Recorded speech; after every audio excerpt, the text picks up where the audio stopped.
down, yeah. I've been feeling so, I've been.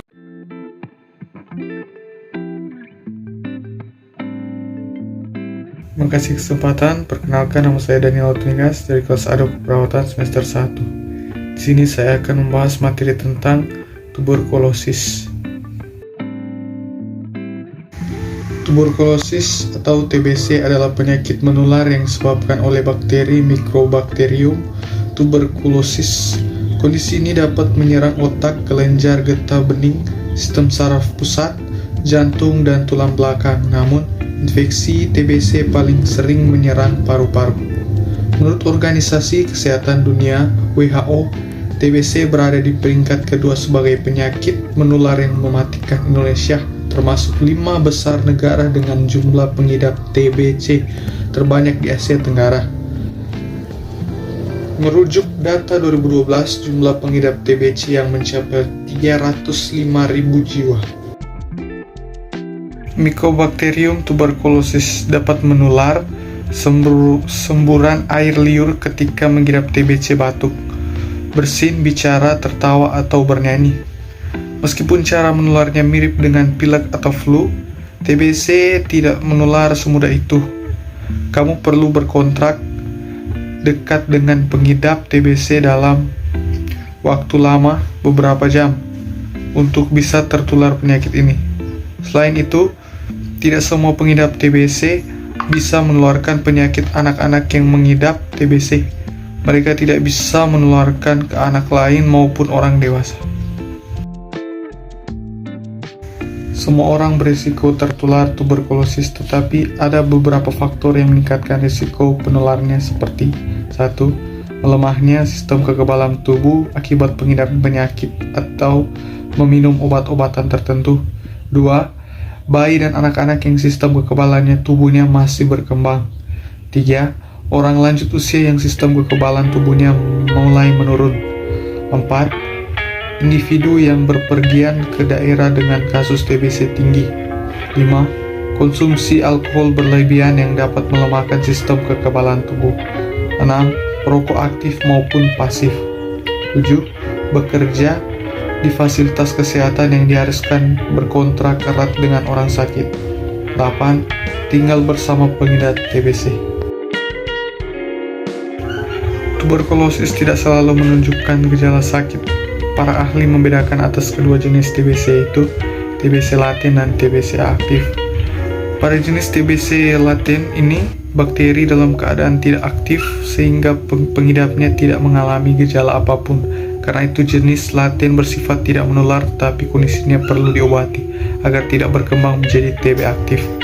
Sedangkan TBC aktif, bakteri TBC dapat menular dan menimbulkan sejumlah gejala setelah infeksi terjadi. Tanda dan gejala TB aktif meliputi batuk selama 3 minggu atau lebih, batuk darah atau lendir, nyeri dada, penularan berat badan, kelelahan, demam, keringat di malam hari, panas dingin, kehilangan selera makan. Jika menginfeksi organ lain, tanda dan gejalanya bisa bervariasi. Orang mana yang terinfeksi, misalnya TBC tulang belakang dapat menyebabkan sakit punggung, dan TBC ginjal dapat menyebabkan urin berdarah. TBC diobati berdasarkan jenisnya, laten atau aktif. Jika kamu pengidap TBC laten namun berisiko berkembang menjadi aktif, dokter akan meresepkan obat-obatan TBC. Sedangkan untuk TB aktif, pengidapnya perlu meminum antibiotik setidaknya selama 6 hingga 9 bulan lama. Pengobatan tergantung pada usia, kondisi, dan kemungkinan resistensi obat. Pengobatan TBC aktif umumnya membutuhkan beberapa kombinasi obat-obatan. Obat yang paling umum digunakan meliputi isoniazid, rifampicin, ethambutol, dan pyrazinamide. Pada kasus TB yang resisten terhadap obat kombinasi, antibiotik, fluoroquinolones, dan obat suntik biasanya digunakan selama 20 hingga 30 bulan. Beberapa obat lain pendukung juga ditambahkan untuk melawan resistensi obat. Obat-obatan TBC jarang menimbulkan efek samping. Disarankan untuk mengonsumsi obat sesuai dosis untuk mencegah terjadinya kondisi tersebut. Kunjungi dokter jika mengalami mual, muntah, urin gelap, penglihatan kabur, memar, dan hilang selera makan. Gejala-gejala tersebut dapat mengindikasikan efek samping dari obat TBC. Bila kamu merasa membaik setelah beberapa minggu pengobatan, jangan hentikan konsumsi obat TBC. Penting untuk menyelesaikan seluruh rangkaian pengobatan sesuai anjuran dokter.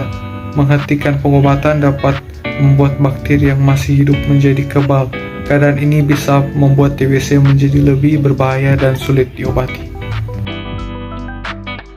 Tuberkulosis dapat dicegah melalui pemberian vaksin BCG, Bacillus calmette guerin, di Indonesia.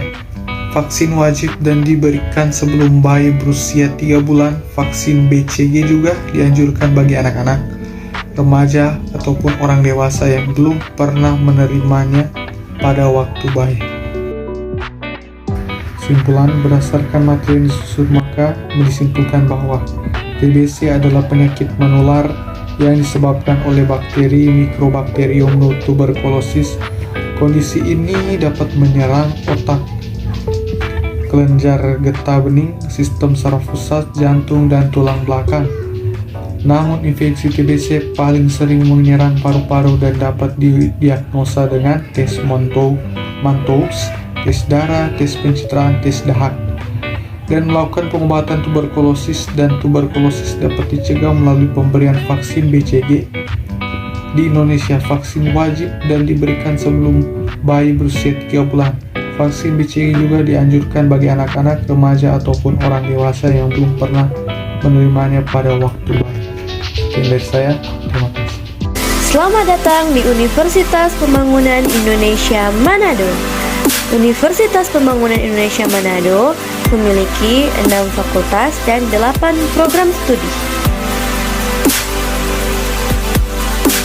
Salah satunya adalah Fakultas Keperawatan dengan 2 program studi, yaitu Program Studi Ilmu Keperawatan dan Profesi Nurse. Mari torang baku-baku bantu, baku bikin pande, deng. Mari bergabung bersama kami di Universitas